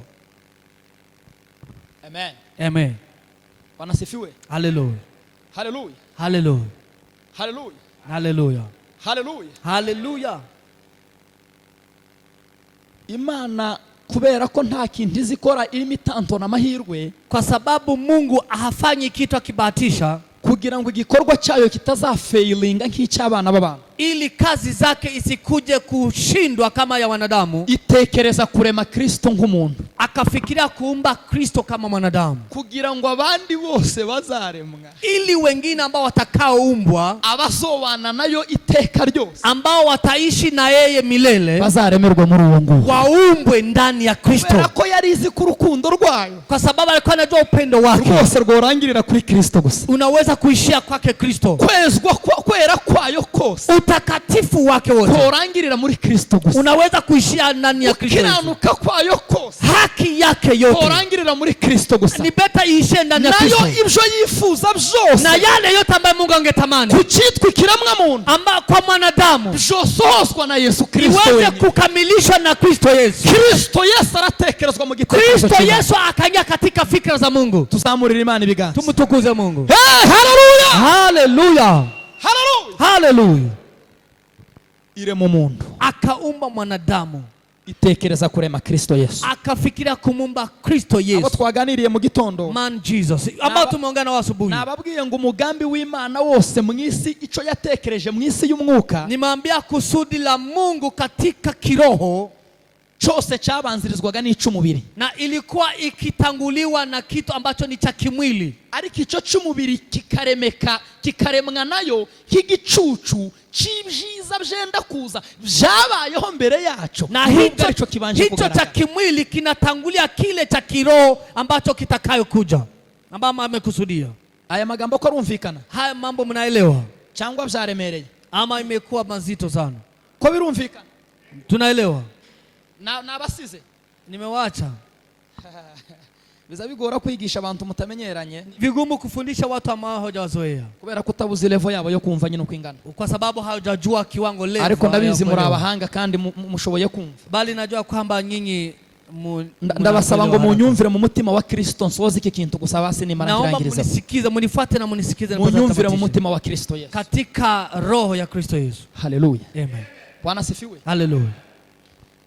Imana ivuga ngo tureme umuntu mu shusho yacu. Mungu aliposema tuumbe mtu kwa mfano wetu, yatekereje kurema Kristo Yesu, amefikiria kuumba Kristo Yesu nk'umuntu, kama mtu, ariko ngo ije kubishira mu bikorwa, bali alipoweka katika matendo, twe tubanza kubona umuntu w'inyama n'amaraso, sisi tukaona mtu wa nyama na damu. Amen. Amen. Paulo yanditse agereranya Adamu wa mbere no wa kabiri. Paulo akaandika akiweza kuwafananisha Adamu wa kwanza na Adamu wa pili. Igitangaje mu bwenge bw'Imana, ajabu katika fikra za Mungu, Adamu wa kabiri yabayeho mbere ya Adamu wa mbere. Adamu wa pili amakuweko kabla Adamu wa kwanza kuweko. Uyu Adamu wa nyuma, Adamu wa pili, yatekerejwe n'Imana kuremwa mbere y'uyu Adamu wa mbere. Amefikiriwa katika fikra za Mungu kuumba kabla ya Adamu wa kwanza. Turaza kubireba mu byanditswe bike, tutakuja kuona katika andiko takatifu. Tuzamurira Imana ibiganza, tumtukuze Mungu. Hallelujah. Hallelujah. Hallelujah. Hallelujah.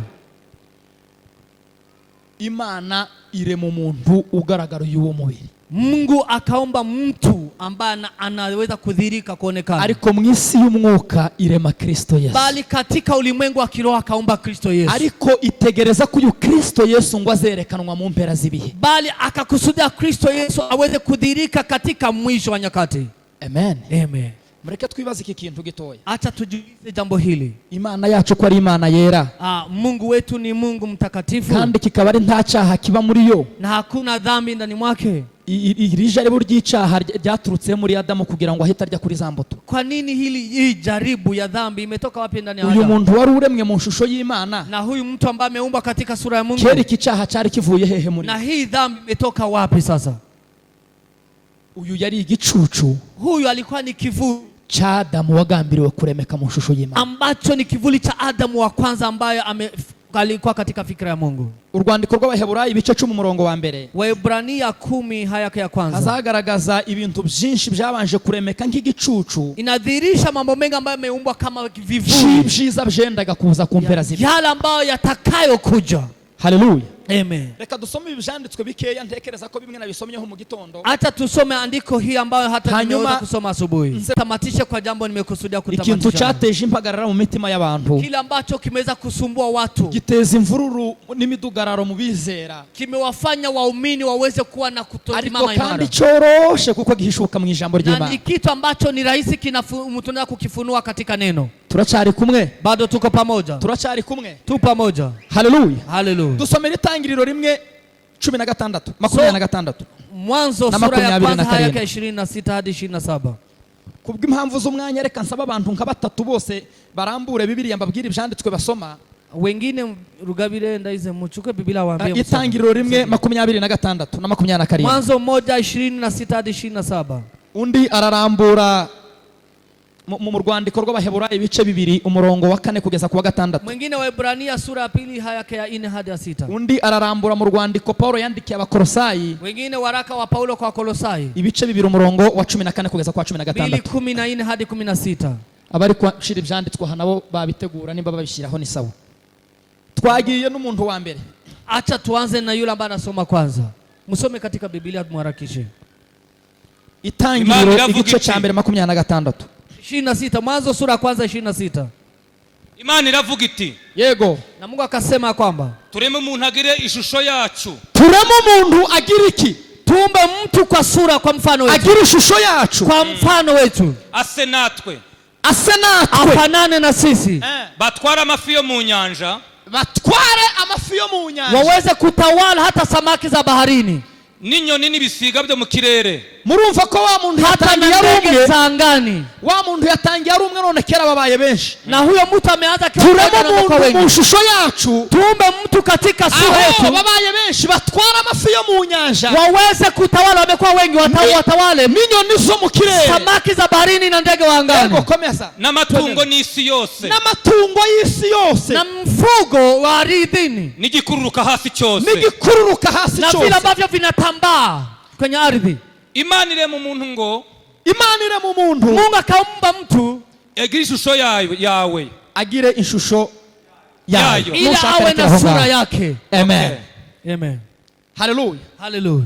Ukomeshe munsi uzubona ngo irema Adamu na Eva. Ukiendelea kusoma unaona amemuumba Adamu na Hawa. Umwanditsi wa Zaburi ibice 8 ambaye ameandika Zaburi sura 8. Kubera impamvu z'umwanya reka mpavuge twe kuhasoma. Kwa sababu ya muda acha nisome tuendelee. Yanditse aya magambo ibice 8 umurongo wa mbere. Sura 8 haya yake ya kwanza. Iyo dusomye iyi Zaburi, tukisoma Zaburi kenshi duhita twitekerezaho, kwa mara nyingi tunajifikiria sisi nyamara tutitekereje muri Kristo Yesu, bila kujifikiria ndani ya Kristo Yesu, tuba twahushije intego, ni to miss the mark. Daudi yanditse aya magambo, Daudi akaandika, aravuga ngo umuntu ni ikimana, akasema mwanadamu ni nini, umuntu ni iki kumutekereza, mwanadamu ni nini ili umukumbuke, uwenze kumugira nk'Imana rurema, umekariba kumuumba kama Mungu, haburaho hato cyane, akakosa kidogo, wamuhaye ubwiza butangaje, umempea utukufu wa ajabu, wamuhaye kuyobora no gutwara, umempea kuongoza na kutawala, gutwara amafi yo mu nyanja, umempea kutawala samaki baharini. Ko turibuka Itangiriro,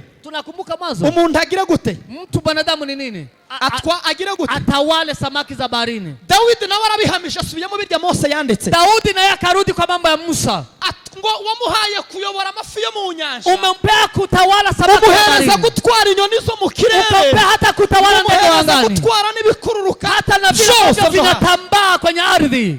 Haleluya, haleluya. Iyo tugeze ku kicanditswe ngira ngo abantu bose bazabumva bazamuwe mu yindi ntera. Tukisoma andiko hili watu wengine wanajisi wamepandishwa katika dimension nyingine. Kibabashe kirimo, bati huzuni, jambo la kuhuzunisha, bakireba ko uwo muntu ari bo barimo bavugwa, wanajifikira walikuwa wakizungumzwa katika Zaburi, kandi bakirebera muri Adamu wa mbere, na wao wanajitazama katika Adamu wa kwanza. uyu muntu urimo uvugwa ntago ari umuntu waremewe muri Adamu wa mbere. Na mtu huyu ambaye tunasema si Adamu wa kwanza. Turaza kumubona. Tutakuja kumuona. Daudi nawe yandika ya magambo. Daudi naye akaandika mambo haya. Nawe ataramenya hari umuntu yari mavugo wari. Bila hata kujua yule mtu ambaye alikuwa anasema. Haleluya. Haleluya. Turagenda nyuma y'imyaka myinshi twinjira mu isezerano risha. Baada ya miaka mingi tukaingia katika agano. Umwanditsi wa Heburayo rero nawe agiye kudusubiriramo ibi byanditswe. Na yule ambaye ameandika wa Ibrania akarudi kwa andiko hili. Asobanure n'uyu muntu wari. Ila aweze kueleza mtu. Abaheburayo ibice bibiri ku murongo wa 4 kugeza kuri 6. Wa Ibrania sura ya 2 haya ka 4. Twagiye ndayizeye vuba vuba. Moses quickly. Abaheburayo ibice bibiri. Wa Ibrania sura ya 2 umurongo wa 4 kugeza ku 6. Haya yake ya 4 hadi ya 6. Imana ifatanije nabo guhamya. Mungu akambatana wa kushuhudia. Ihamirisha ibimenyetso n'ibitangaza. Imana ihamisha ibimenyetso n'ibitangaza. Akaweza kushuhudia pamoja na ishara. N'imirimo ikomeye y'uburyo bwinshi. N'imirimo ikomeye y'uburyo bwinshi. Hata na kazi ambazo ni za namna nyingi. N'impano z'umwuka wera. Yego. Hata na karama za Roho Mtakatifu. Zagamwe nkuko yabishatse. 5. Yego 5. Abamarayika sibo yahaye gutwara isi izabaho. Abamarayika sibo Imana yahaye gutwara isi izabaho. Si wa malaika ambao amepewa kutawala dunia ambayo itakuweko. Iyo tuvuga ambayo tunazungumza. Ahubwo hariho aho umuntu yigeze guhamya. Ahubwo hariho aho umuntu yigeze guhamya. Uyu muntu avuga ni Dawidi muri iyi Zaburi tumaze gusoma ya 8. Bali akasema kuna pahali mtu fulani ameshuhudia. Ati umuntu niki kumwibuka? Hariho umuntu wigeze kuvuga ngo umuntu niki kugira gute? Kuna mtu ambaye amesema mwanadamu ni nini ili umukumbuke? Cyangwa mwana w'umuntu kumwitaho? Cyangwa umwana w'umuntu kumwitaho? Ili mwanadamu nini ili uweze kumjali? Wamuremye mucishije bugufi. Wamuremye mucishije bugufi. Umemuumba akiwa na unyonge. Aba hasi y'abamarayika ho hato. Aba hasi y'abamarayika ho hato. Akawa chini ya malaika kidogo. Wamwambitse ubwiza n'icyubahiro nk'ikamba. Wamwambitse ubwiza n'icyubahiro nk'ikamba. Umemuvika utukufu na heshima nk'ikamba. Kama taji. Wamuhaye gutegeka imirimo y'intoke zawe. Wamuhaye gutegeka iki? Umewapea kutawala nini? Imirimo y'intoke zawe. Murumva icyanditswe arimo kotinga. Mnasikia andiko ambalo anakoti. Arimo arasubiramo amagambo Dawidi yavuze. Anarudi kwa mambo ya Daudi amesema katika Zaburi ya 8. Katika Zaburi ya 8. Aravuze ngo hari umuntu wigeze kuvuga iyo ni koti yafashe. Akasema kuna mtu amewahi kusema. Avuga ya magambo yose asubiyemo Dawidi yavuze kuri uyu. Akasema haya mambo yote Daudi amesema. Komeza munsi tuze kumva icyo asobanura hano. Endelea ndipo tujue nini alikuwa anaeleza. Umuha gutwara ibintu byose. Kampa kutawala mambo vitu vyote. Ubishira munsi birenge bye. Ukaviweka chini ya miguu yake. Ubwo Imana yamuhaye gutwara ibintu byose. Ubwo Imana yamuhaye gutwara ibintu byose. Mungu alipopea kutawala vitu vyote. Ntacyo yasize itakimuhayeho urutabe. Ntacyo yasize itakimuhayeho urutabe. Hakuna hata kimoja ameacha bila kumpea kutawala. Nyamara kugeza ubu umva rero mu isezerano risha byarubwira bimaze guhishuka. Sikiza katika agano la kale baada ya kufunuliwa kwa siri. Kufunua siri ambayo ilikuwa imefunuliwa. Ufuku uyu mwanditsi agiye kubivuga. Ni hivi ambavyo huyu mwandishi anasema. Aravuze ngo nyamara kugeza ubu ngubu. Akasema hadi leo. Titurabona ibintu byose bitwarwa nawe. Titurabona ibintu byose bitwarwa n'uyu muntu w'inyama n'amaraso n'umubiri. Hatujawahi nivuona vitu vikitawaliwa na huyu mtu ambaye ni wa damu na nyama. Ahubwo tubona Yesu wacishijwe bugufi. Aravuze ngo ahubwo tubona Yesu wacishijwe bugufi. Bali tunaona Yesu ambaye kuweza kumfanya kwa mnyonge. Akaba hasi ya malaika ho hato. Akaba hasi ya malaika ho hato. Akawa chini ya malaika kidogo. Tubona ko ari we wambitswe ubwiza n'icyubahiro. Tubona ko ari we wambitswe bwa bwiza n'icyubahiro. Na tukana yeye amevaa utukufu na heshima. Nk'ikamba kubw'umubabaro. Nk'ikamba kubw'umubabaro. Kama taji kwa sababu ya huzuni. Kugira ngo kubw'ubuntu bw'Imana. Kugira ngo kubw'ubuntu bw'Imana. Ili kwa sababu ya neema yake. Asogongerere abantu bose. Asogongere aweze kunywa, aweze kuonja, aweze kuonja kifo. Mbega apfurufa abantu bose bagapfa. Aweze kuonja kifo ambao watu wote wangestahili kukufa. Tuzamurira Imana ibiganza. Tumtukuze Mungu. Mwumvishije umwanditsi ibyavuze. Mmesikia vile Ibrania wamesema. Ibyarubwira umwitangiriro 1:26. Yale ambayo ilikuwa siri katika mwanzo. Tureme umuntu mu shusho yacu. Tuumbe mtu katika mfano wetu. Biragenda bigera igihe cha Dawidi bikiri ubwiru. Hata Daudi bado ilikuwa ni siri. nabakomeje kuvuga uyu muntu waremye ngo atware byose, naye akasema huyu mtu ambaye ameumba ili atawale vitu vyote bigeze mu isezerano risha, imeweza kuvuka hata agano jipya, ibyari ubwiru birahishuka, ambayo ilikuwa ni siri imefunuliwa. Akasema huyu mtu si mwingine, si wa malaika, na si mtu ambaye ameumba wanyama na damu. Tubona Kristo Yesu. Akasema bali ni Yesu Kristo. Tubona Kristo Yesu. Tunaona Kristo Yesu. Tubona Kristo Yesu. Tunamuona ni Kristo Yesu. Tubona Kristo Yesu. Tunaona Kristo Yesu. Tubona nde? Tunaona nini? Kristo Yesu. Tunaona nani? Tunaona Kristo Yesu. Paulo yandikira Abakolosai. Paulo akaandikia Wakolosai. Tureke kuhasoma kuko umwanya wagiye. Acha tusome kwa tusome. Yaravuze ngo Kristo Yesu. Akasema huyo Kristo Yesu. Ngo niwe shusho y'Imana itagira gute? Ndiye sura ya Mungu ambaye haonekani. Shusho y'Imana itagira gute? Is the invisible image of God. Turemo mundu mu shusho y'iki? Tuumbe mtu kwa sura yetu. Twebwe rero abantu. Sisi kama wanadamu. Imana yabonye ko nta handi yo turemera. Mungu ameona hakuna kwingine anaweza tuumba. Yabonye ko turemerwa hanze ya Kristo Yesu. Akasema kituumba nje ya Kristo. Bitazashoboka kubiyuzuye byose bishobora kutugeraho. Haitawezekana vile ambavyo umugambi wayo irema Kristo Yesu nk'umuntu. Kusuda kaomba Kristo kama mwanadamu. Twese nazi turemera muri we. Na sisi sote tukaomba ndani yake. Abasha guhinduka byose kuri twe. Ili angeweza kugeuka vyote kwetu. Paulo yanditse mu Bakorinto ba mbere. Paulo akaandika katika Wakorinto wa kwanza. Igice murongo wa 30. Kwanza 30. Aravuga ngo uyu Kristo Yesu. Akasema huyu Kristo. Niwe waduhindukiye gucungurwa. Yabageuka redemption. Waduhindukira gukiranuka kw'Imana. Ukombozi na haki. Aduhindukira gucungurwa kuva ku Mana. Akageuka ukombozi kutoka kwa Mungu. Aduhindukira kwera kuva ku Mana. Akageuka utakatifu kutoka kwa Mungu. Wabaye byose. Huyu ndiye amekuwa mambo yote. Huyu ndiye wabaye byose. Huyu ndiye amekuwa mambo yote. Huyu ndiye wabaye byose. Huyu ndiye amekuwa mambo yote ndani ya yote. Samurira Imana ibiganza. Tumutukuze Mungu. Haleluya. Haleluya. Biblia ivuga ngo Kristo Yesu ni umutwe. Biblia inasema Kristo Yesu ndiye kichwa. Natwe tukabika itorero rikabiki. Na kanisa inakuwa nini? Rikaba umubiri. Na mwili. Kandi Biblia yavuze ngo ibyo byose rero yahawe gutegeka. Na Biblia imesema hivyo vyote ambavyo ametawala. Ngo yabishize munsi y'ibirenge bye. Ameviweka chini ya miguu yake. Ubwo Kristo nimba ari umutwe. Na kama Kristo ni kichwa. Abaremewe muri twebwe umugeni cyangwa se itorero. Ambao wameumba kanisa kama bibi harusi. Ikigereranyo cya gishushanyo cy'umugore mu ngobyi. Ambayo ilikuwa ni sura ya mke katika bustani ya Edeni. Itorero ry'uyu munsi. Ambayo ni kanisa ya sasa. Twebwe ngo turi igihimba. Sisi ni mwili, the body.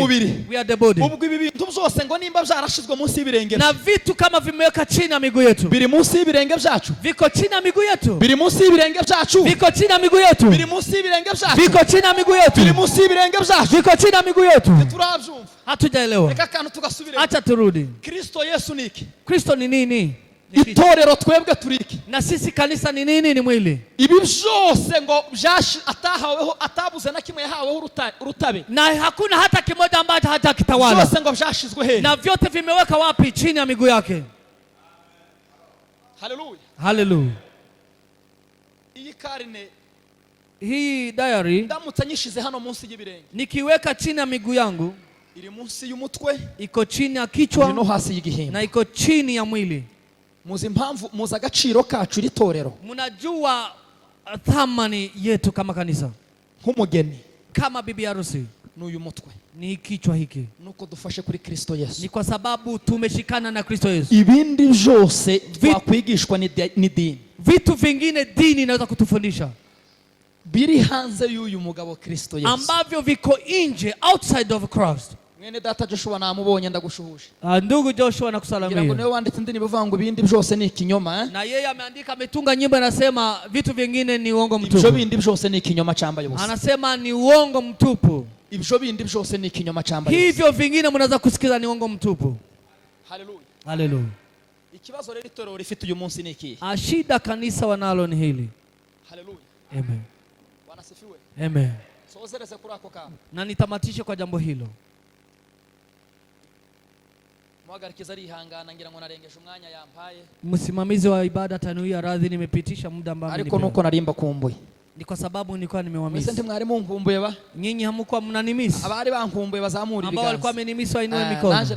Na mimi nilikuwa nikiwamisi sana. Kandi turacari ino. Na bado tuko hapa. Nyine data yatugiriye neza. Mungu ametunemisha. Twabonye ubwene gihugu bwa hara hakurya. Nimepata citizenship ya huko. Nukuvuga ngo nemerewe nimba nkeneye kumara imyaka 10 nemerewe gutinda igihe cyose nkeneye. Inamaanisha hata naweza kaa hata miaka 10. Zasubire igihe nkenereye. Nirudi wakati nataka kurudi. Rero turacari kumwe. Bado tuko pamoja. Ibyiza byinshi mu bishibo wenda bazabibabwira abungeri bashinzwe kubabwira amatangazo n'ibindi. Kuna mengi mema ambao watawatangazia. Reka nsozereze kuri aka kantu. Acha nitamatishe kwa jambo hili. Nta butumwa bundi bwadutse, hakuna injili nyingine buri hanze ya Kristo Yesu ambao mtapata ambayo iko outside of Christ, ambayo iko nje ya Kristo. Hallelujah. Hallelujah. Nta kindi kintu gishasha chaje, hakuna kitu ambacho ni kipi ambacho mtapata kitari gihishuka mu butumwa bwiza, ambacho si ambacho kinafunua injili njema. Amen. Muzi kibazo cyabaye, shida ni gani? Shida, mnajua shida ni gani? Turabwirwa abo twagizwebo, wanatuambia kila ambacho tumefanyika, twebwe tukabisuzumira, na sisi tunaitazama mu yindi si twakuwemo ya Adamu wa mbere, kama tunaitazamia kwa sura ambayo ni ya kale ya Adamu wa kwanza. Turabwirwa ubutumwa bwiza bwabo twagizwebo muri Kristo Yesu ari we Adamu wa nyuma, wakituambia katika injili njema kila ambacho tumefanyika ndani ya Kristo Yesu ambaye ni Adamu wa mwisho, twebwe tukabisuzumira ibyo twaherewe muri Adamu wa mbere, tukabisuzumisha ibyo twaherewe muri Adamu wa mbere, na sisi tunaanza kuitazama katika Adamu wa kwanza, ibintu bikarangira bibaye urubanza, na mambo yanageuka kuwa ni tatizo. Hallelujah. Amen. Bwana sifiwe. Amen. Hallelujah. Hallelujah. Ijambo ry'Imana, neno la Mungu, nirikubwira ngo kubwuyu nguyu, likikwambia kwamba kwa sababu ya huyu warababariwe rimwe byiteka uhinduka umwana w'Imana utagifite gupfa ukundi, umesamehewa mara moja hadi milele, ukumva muri wowe hegutse igitekerezo kivuga ngo baravuze ngo twikorere ibyaha, na usikie kuna fikra inakwambia kwamba tutende dhambi, uzabwire Adamu wa mbere ngo pfa muri njewe, ambia Adamu wa kwanza kufa ndani mwangu. Hallelujah. Hallelujah. Tumeelewa jambo hili? Ese iyo Yesu avuzwe, tukihubiri Yesu Kristo n'umurimo Yesu yakoze ku musaraba, na kazi ambayo Yesu amefanya msalabani, twebwe tukumva uburenganzira ngo ko baravuga ngo dukora ibya twikorera ibyaho uko dushaka, na wengine wasikie ni kama ni leseni ya kutenda dhambi. Aya matwi koko aturuka hehe? Na hayo masikio ya kusikia dhambi inatoka wapi? Aya matwi aturuka kuri Kristo Yesu. Hayo masikio ya dhambi yanatoka kwa Kristo ambaye amesulubiwa, aturuka muri kamere z'ibyaha zaritse mu mitima yao, ama hayo mawazo yanatoka katika ile nature ya kwanza ambayo imekufa. Amen. Amen. Hallelujah. Bwana sifiwe. Bwana asifiwe sana. Hallelujah. Hallelujah. Bwana sifiwe. Asifiwe sana. Tuzamura ibiganza, tumutukuze Mungu. Kikintu Imana imfashe tucumve cyane we. Ni vyema tuelewe jambo hili. Peruka gutumirwa ahantu kubwiriza muri Amerika. Wamenialika huko Marekani kuhubiri muri Arizona. Katika nchi ya Arizona, state ya Arizona. Ndabwiriza, nikahubiri,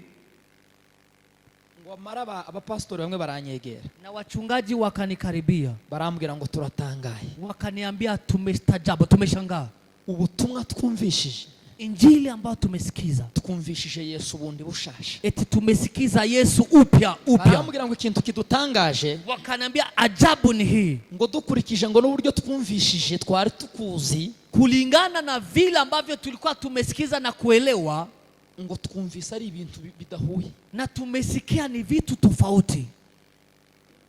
Umuntu wababwiye ngo hari ubundi butumwa ngo bwadutse ngo bubwira abantu gukora ibyaha, uwo muntu yaturutse hehe koko? Bavandimwe beza, nani mtu ambaye anawaambia kwamba kuna injili ambayo inaruhusia watu kutenda dhambi ametoka wapi? Twebwe twabatuwe mu byaha, twabasha dute kandi kongera kugira iyo nyota yo kubiramiramo ngo tugere naho tugira ubushizi bw'amanga bwo kubihamagarira amabana. Ametuweka huru kutoka dhambi. How comes tuweze kuwa na ujasiri ya kuendelea kutenda dhambi hiyo? Bwana sifiwe. Amen. Hallelujah. Amen. Kubaturwa kuzima, kuwekwa huru, ntabwo ari ukubaturwa ngo dukora ibyaha, si kuwekwa huru ili utende dhambi, ahubwo ni ukubaturwa twabatuwe dukuwe mu byaha, bali ni kuwekwa huru kutoka katika dhambi. Ni ukubaturwa twabatuwe dukuwe mu byaha. It is to be set free from sin. Yego turacyambaye umubiri twakwisanga twakoze ibyaha rimwe cyangwa ubundi, bado acha niseme tunavaa mwili, inawezekana tujipate tumetenda dhambi, ariko sivyo bizadukuraho kuba abana b'Imana, bali jambo hili litakuondoa kuitwa mwana wa Mungu. Ibyo bizadukuraho kwitwa abakiranutsi b'Imana, itatuondoa kuitwa wenye haki wa Mungu. Ariko se ni ijambo ry'Imana ribiduhamagariye ngo tubikore, na ni neno la Mungu linatuita ili tutende dhambi. La.